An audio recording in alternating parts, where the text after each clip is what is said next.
حواوشي اقتصادي وصحي هنعمله النهاردة بطريقة صحية وسهلة وبسيطة.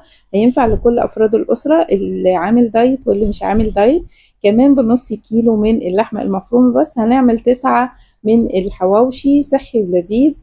كمان عايزة أقولك إن هو مش هياخد وقت منك، وتعمليه على البوتاجاز بدون فرن لو الدنيا حر. يلا نشوف الفيديو مع بعض، بس ما تنسوش الاشتراك في القناة واللايك والشير لو عجبكم الفيديو. انا هايدي مكرم، اخصائية تغذية علاجية، وبقدم لكم الاكل بطريقة صحية. هنستخدم هنا حوالي نص كيلو من اللحمة المفرومة، تكون قليلة الدهون، ممكن نكون 10% بس من الدهون. هجهز كمان بصلاية كبيرة، نص فلفل احمر ونص فلفل اصفر لو الفلفل كبير، وكمان فلفلاية اخضر. هضربهم حلو جدا في الكبة لغاية ما يكونوا ناعمين خالص.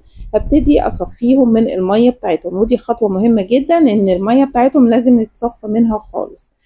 هبتدي احط بقى عندي البهارات بتاعتي: ملح، فلفل، بابريكا، توم باودر، بصل باودر.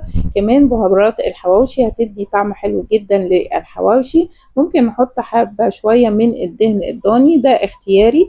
بجهز عندي بقى العيش البلدي. العيش البلدي برضو مهم جدا في الوصفة دي لو احنا هنستخدمها للدايت.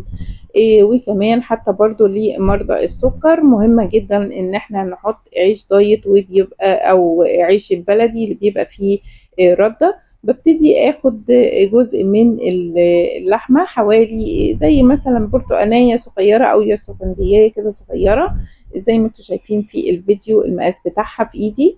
ببتدي احطها وافردها خالص جوه الخبز، وبفتح طبعا حته صغيره، مش بنفتح الرغيف كله، حته صغيره اقل من الربع بتاع الرغيف، بحيث ان احنا ندخل فيه الكوره ونفردها كويس.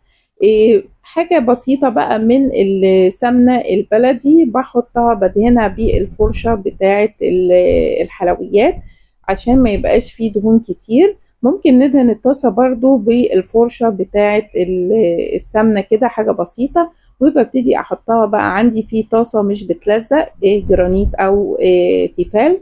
وببتدي خطوة مهمة جدا ان انا بضغط عليها، دي اهم حاجة اللي هيسوي اللحمة جوه رغيف العيش بدون فرن. بضغط عليها جامد طول ما انا واقفة كده عليها، لازم اضغط عليها من ناحيتين وبقلبهم لغاية برضو ما تدي الوش ده. اهم حاجة النار بقى دي مهمة جدا، ما تبقاش عالية قوي علشان ما تحمرش قوي وتبقى لسه اللحمة نية من جوه. فدي خطوة مهمة ان احنا بنبتدي نضغط عليها، والنار تبقى متوسطة او هادية خالص لغاية ما اتأكد ان اللحمة من جوه استوت. وكده عندنا احلى حواوشي بيتي صحي جميل جدا. طيب لو احنا في الدايت ممكن ناخد قد ايه؟ لو الرغيف صغير ممكن ناخد نص، ممكن ناخد رغيف كامل او رغيف الا ربع. لو الرغيف عندنا كبير ممكن ناخد نص. احنا عندي هنا كان الرغيف متوسط، ممكن اخدت منه واحد كامل. عايزه اقولك ان طعمه خطير ولذيذ وهيعجب الولاد قوي. لو عجبكم بقى الفيديو ما تنسوش الاشتراك في القناة واللايك والشير، ويا ريت تتابعوني على صفحة الفيسبوك وكمان الانستجرام. بقدم معلومات حلوة جدا عن الأطعمة اللي احنا بناكلها. باي باي.